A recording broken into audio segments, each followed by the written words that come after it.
ഒരു കലാകാരനെ സംബന്ധിച്ച് അതിന് തൊഴിലില്ലെങ്കിൽ മാനസികമായി ഡിപ്രസ്ഡ് ആയി പോകും. മറ്റൊരു തൊഴിൽ മേഖലയുണ്ട്, കുഴപ്പമില്ല. ഇതൊക്കെ കാണുമ്പോഴും നമുക്ക് ചിന്തകളുണ്ട്. കലാകാരൻ ഒരു വികാരജീവിയാണ്. അവന് പല ആശയങ്ങൾ വരുമ്പോൾ അവനെ പ്രകടിപ്പിക്കാൻ പറ്റാത്ത സ്പേസ് ഇല്ലാതെ വന്നു കഴിയുമ്പോൾ രോഗിയായിട്ട് മാറും. ഇപ്പൊ തന്നെ നമ്മുടെ സായികുമാറിനെ ഒന്ന് നോക്കിയേ. ഈ കഴിഞ്ഞ ദിവസമാണ് സായിയുടെ സത്യം പറഞ്ഞ സായിയെ കാണുമ്പോഴത്തേക്ക് ഭയങ്കര സങ്കടമാണ്. പിന്നെ ബിന്ദു പണിക്കരുടെ കയ്യും പിടിച്ച് നടന്നിരുന്ന ഞങ്ങളുടെ അമ്മയിൽ 500ഓളം മെമ്പേഴ്സ് ഉണ്ട്. ഞങ്ങളുടെ ഒരു ജനറൽ ബോഡിയിലാണ് ഞങ്ങളെല്ലാം ഒത്തുകൂടുക. അപ്പം നമ്മൾ പഴയ കാലത്ത് ഒരു കാലഘട്ടത്തിൽ മലയാള സിനിമയിൽ നല്ല നല്ല പെർഫോമൻസ് കാഴ്ചവെച്ച ലെജൻസ് ആയിട്ടുള്ള ധാരാളം ആർട്ടിസ്റ്റുകൾ ജോലിയില്ലാത്തൊരവസരമുണ്ട്. ഇപ്പോൾ കാലത്തിനൊത്ത് നീങ്ങണം, പക്ഷെ അവർക്ക് എങ്ങനെ മുന്നോട്ട് പോകണമെന്ന് പോലും അറിയാൻ മേലാത്തൊരവസ്ഥയാണ്.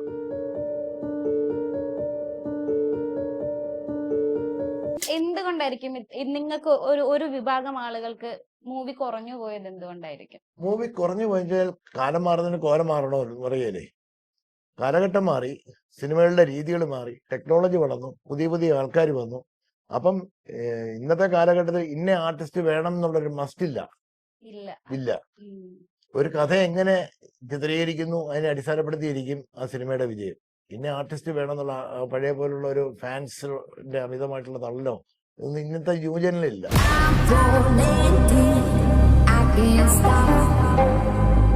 ഞങ്ങൾ കൊച്ചിൻ മെട്രോടൊപ്പം എന്നുള്ള രീതിയിലാണ് നിൽക്കുന്നത്. അവിടെ ശമ്പളമല്ല. ഞങ്ങൾ ഒരു കലാകാരനെ സംബന്ധിച്ച് അവൻ ജീവിച്ചിരിക്കുന്ന കാലത്തല്ല തൊഴിൽ വേണ്ടത്. ആ തൊഴിൽ ഇല്ലാതെ വീട്ടിലിരിക്കാന്ന് പറഞ്ഞാൽ പലരും പാനിക്കായിട്ടുണ്ട്, പലരും രോഗികളായിട്ട് മാറിയിട്ടുണ്ട്. അപ്പം നമ്മൾ ഒത്തിരി വേസ്റ്റ് ഓഫ് ടൈം നമുക്ക് വരും. നമുക്ക് മറ്റൊരു പണി അറിയത്തില്ല. ഈ അഭിനയം അല്ലാണ്ട് മറ്റൊരു തൊഴിൽ നമുക്ക് അറിയത്തില്ല. അപ്പം നമ്മൾ ഈ തൊഴിൽ നിൽക്കുമ്പം അതിനെ നമ്മളെ സപ്പോർട്ട് ചെയ്യാനായിട്ട് ഇങ്ങനൊരു സംഭവം വരുമ്പം അതിനൊപ്പം നിൽക്കുക എന്നുള്ളതല്ല ഞങ്ങളുടെ കടമ.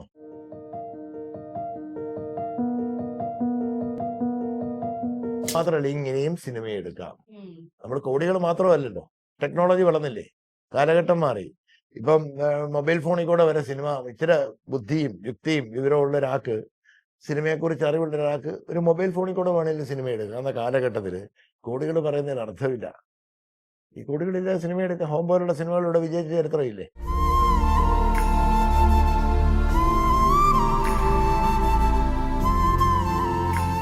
ഒരു കാലഘട്ടത്തിൽ വളരെയധികം ചിത്രങ്ങൾ ചെയ്ത് അമ്മയുടെ മെമ്പർ ആയിട്ടുള്ള ഇപ്പോ ഫാമിലി സ്റ്റോറീസ് എന്ന മൂവിയിലൂടെ തിരിച്ച് മലയാള സിനിമയിലേക്ക് എത്താൻ പോകുന്ന കണ്ണൻ സാറാണ് നമുക്കിപ്പം ജോയിൻ ചെയ്യുന്നത്.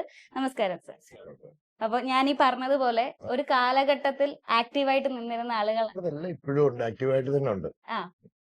ഇപ്പോഴും ആക്റ്റീവായിട്ട് നിൽക്കുന്നുണ്ട്. ഓക്കെ. അപ്പൊ എനിക്ക് തോന്നുന്നു ഒരുപാട് പേർക്കും ഇപ്പം മലയാളത്തിൽ അമ്മയിൽ മെമ്പേഴ്സ് ആയിട്ടുള്ള പലരുടെയും കാര്യങ്ങൾ, കുറച്ച് പഴയതായിട്ടുള്ള ആളുകളുടെ കാര്യങ്ങൾ, എക്സ്പീരിയൻസ്ഡ് ആയിട്ടുള്ള ആളുകളുടെ കാര്യങ്ങൾ പലർക്കും അറിയില്ല തോന്നുന്നു. ന്യൂജൻ ധാരാളം ചിത്രങ്ങൾ വരുന്നുണ്ട്. നമ്മളിപ്പോ വരുന്ന സിനിമകളുടെ പഴയ കുടുംബ ചിത്രങ്ങളിൽ നിന്ന് വളരെ വ്യത്യസ്തമായിട്ടുള്ള രീതിയിലുള്ള ചിത്രങ്ങളാണ് ഇപ്പോൾ വരുന്നത്. ഞങ്ങളുടെ അമ്മയിൽ 500ഓളം മെമ്പേഴ്സ് ഉണ്ട്. ഞങ്ങളുടെ ഒരു ജനറൽ ബോഡിയിലാണ് ഞങ്ങളെല്ലാം ഒത്തുകൂടുക.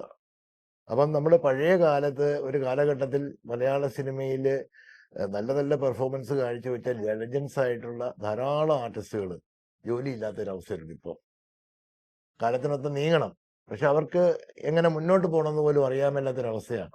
പലരും ഓരോ പ്രാവശ്യത്തെ ജനറൽ ബോഡി വരുമ്പോഴും ഓരോ ആൾക്കാർ മരണത്തിലേക്കും മറ്റു രീതിയിലും പോയിക്കൊണ്ടിരിക്കുക. ആ അവസ്ഥയ്ക്ക് ഒരു മാറ്റം വരണം.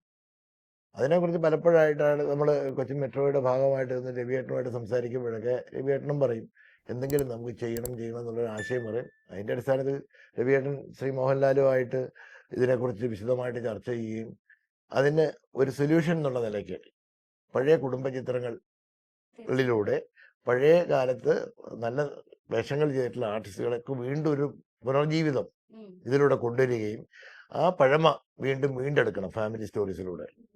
പുതിയൊരു സിനിമാ സംസ്കാരത്തിന് തിരികൊടുക്കണം എന്നുള്ള ലക്ഷ്യത്തിലൂടെയാണ് ഫാമിലി സ്റ്റോറീസിന് ഇപ്പം കൊച്ചിൻ മെട്രോ ഇനിഷ്യേറ്റീവ് എടുത്ത് ഞങ്ങളുടെ എല്ലാവരുടെയും സഹകരണത്തോടു കൂടി. ഈ ഒരു ഇനിഷ്യേറ്റീവിനെ സർ പേഴ്സണലി എങ്ങനെയാണ് കാണുന്നത് കഴിഞ്ഞാൽ ഇപ്പം സിനിമാ മേഖലയിൽ അങ്ങോട്ടും ഇങ്ങോട്ടും തർക്കമാണല്ലോ. സിനിമ ഫാമിലി പ്രൊഡ്യൂസർ ആണെങ്കിൽ ഒരു സിനിമ തുടങ്ങണമെന്നുണ്ടെങ്കിൽ പ്രൊഡ്യൂസർ വേണം, ടെക്നീഷ്യൻസ് വേണം, വിവിധ മേഖലയിലുള്ള ആൾക്കാർ വേണം. ഞങ്ങൾ വ്യത്യസ്തരായിട്ടുള്ള ആൾക്കാരില്ല. ആശയപരമായിട്ട് അങ്ങോട്ടും ഇങ്ങോട്ടും തർക്കങ്ങളുണ്ടെന്ന് പറഞ്ഞാൽ ബേസിക്കലി ഞങ്ങളെല്ലാം ഒന്നാണ്. ഇപ്പൊ ഈ കൊച്ചിൻ മെട്രോ ഇനിഷ്യേറ്റീവ് വെക്കുന്ന ഈ ഒരു സംഭവം കൊണ്ട് സംഭവിക്കുന്നതെന്നാ പ്രൊഡ്യൂസർ അസോസിയേഷൻ, മാക്ട, ഫെക്ട തുടങ്ങി സിനിമയിലുള്ള സമസ്ത സംഘടനകളും യോജിച്ച് നിന്നുകൊണ്ട് ചെറിയ ചെറിയ സിനിമകൾ, ആന്തോളജി സിനിമകളാണ് തുടക്കത്തിൽ ഉദ്ദേശിക്കുന്നത്. ഇപ്പോൾ എറണാകുളത്ത് ബേസ് ചെയ്തിട്ട് 5 സ്റ്റോറീസ്, തിരുവനന്തപുരം ഉള്ള ആർട്ടിസ്റ്റുകളെല്ലാം ചെയ്തിട്ട് 5 സ്റ്റോറീസ്, കാലിക്കറ്റ്, അങ്ങനെ ഒരു രീതിയിൽ ഒരു വലിയൊരു പരീക്ഷണത്തിനാണ് മുൻകൈ എടുക്കുന്നത്. ഇത് ആദ്യത്തെ നമ്മൾ എങ്ങനെ പോകുന്നു എന്ന് നോക്കിയിട്ട് ഇതൊരു പരീക്ഷണമാണ്.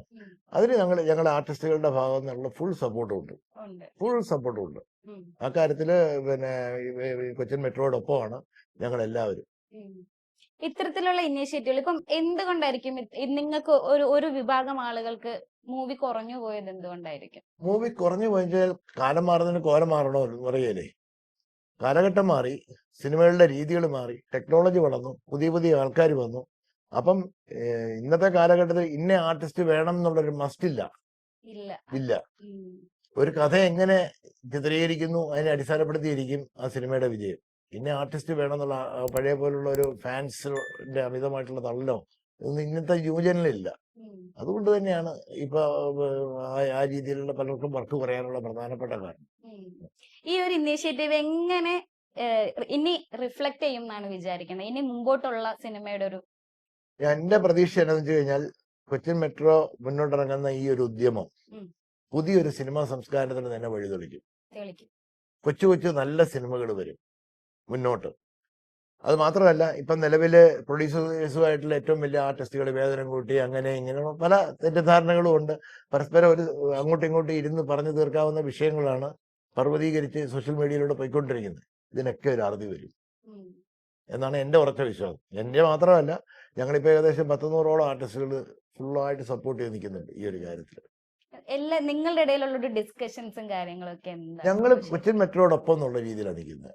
അവിടെ ശമ്പളമല്ല. ഞങ്ങൾ ഒരു കലാകാരനെ സംബന്ധിച്ച് അവൻ ജീവിച്ചിരിക്കുന്ന കാലത്തല്ല തൊഴിൽ വേണ്ടത്.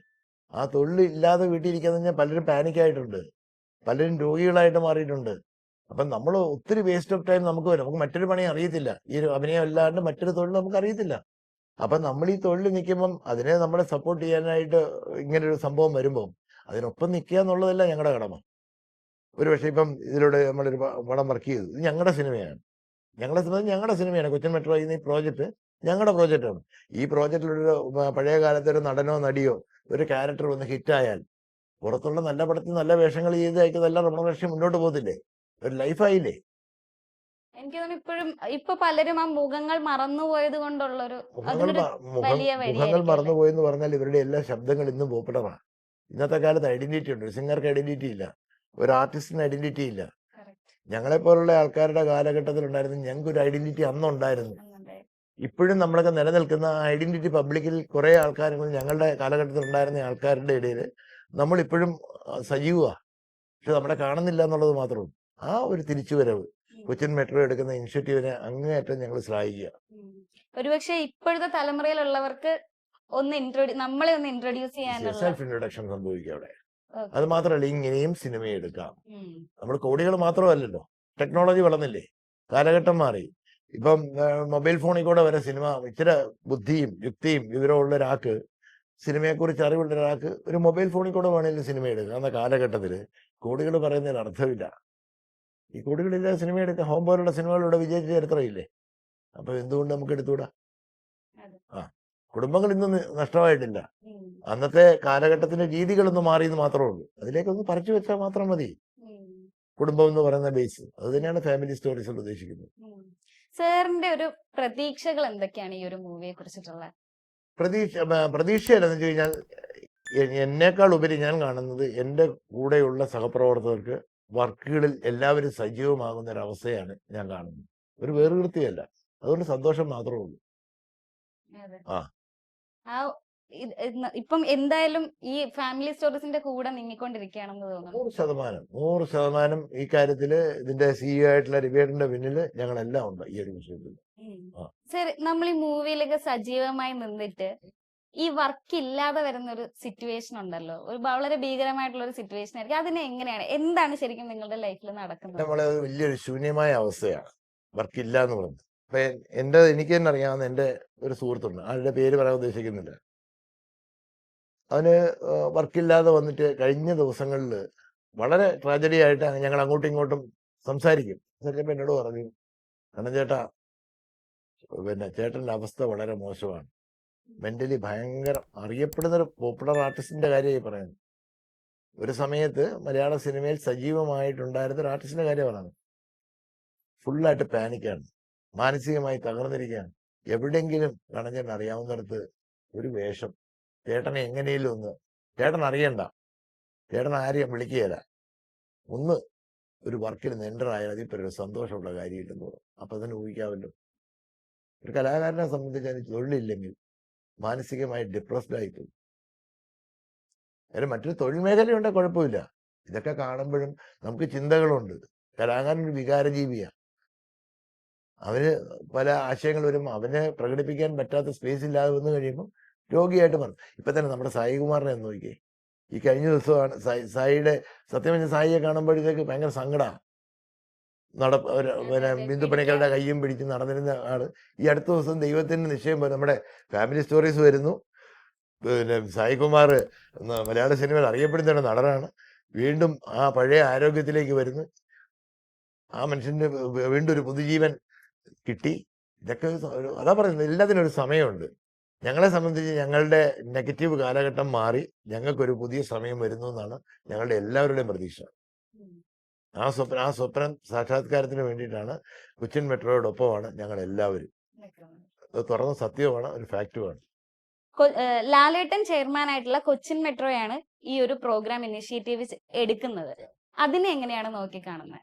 വലിയ കാര്യമല്ലേ, അത് നോക്കിക്കാണാനൊന്നുമില്ല. അത് ഏറ്റവും വലിയൊരു സംഭവമാണ്. ഞാൻ കഴിഞ്ഞ ജനറൽ ബോഡിക്ക് അദ്ദേഹത്തിന് ഒരു കത്ത് കൊടുത്തിരുന്നു പോലും. അതായത് അമ്മയിൽ വർക്കില്ലാത്ത ആൾക്കാരെ സജീവമാകാനുള്ള എന്തെങ്കിലും കാര്യങ്ങൾ എടുക്കണമെന്ന് അദ്ദേഹത്തിന് ഞാൻ കത്ത് കൊടുത്തിരുന്നു.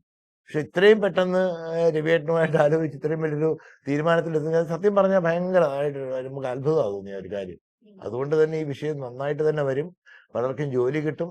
നമുക്ക് ആ ഒരു ഗ്യാപ്പ് മാറിക്കിട്ടുക സിനിമയായിട്ടുള്ള.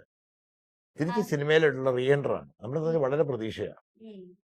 എനിക്ക് തോന്നുന്നു എല്ലാവരും വളരെയധികം അത്രയും അത് മാത്രമല്ല, നടന്മാര് മാത്രമല്ല, പഴയകാല പല സംവിധായകരും വീണ്ടും രംഗപ്രവേശം ചെയ്യുന്നുള്ളതാണ് അത് ഏറ്റവും വലിയ കൗതുകം.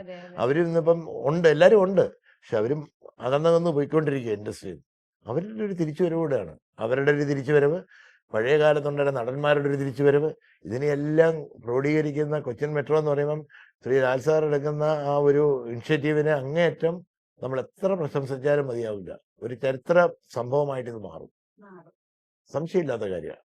അപ്പൊ സാർ, എനിക്ക് തോന്നുന്നു സാറിന്റെ എക്സൈറ്റ്മെന്റ് എനിക്ക് സാറിന്റെ വാക്കുകളിൽ നിന്ന് ഫീൽ ചെയ്യാൻ പറ്റുന്നുണ്ട്. ആൻഡ് ഈ ഒരു മൂവി വളരെയധികം ഒരു ഹിറ്റായി മാറട്ടെ എന്ന് ഞാനും പേഴ്സണലി ഒരുപാട് ആഗ്രഹിക്കുകയാണ്, പ്രതീക്ഷിക്കുകയാണ്.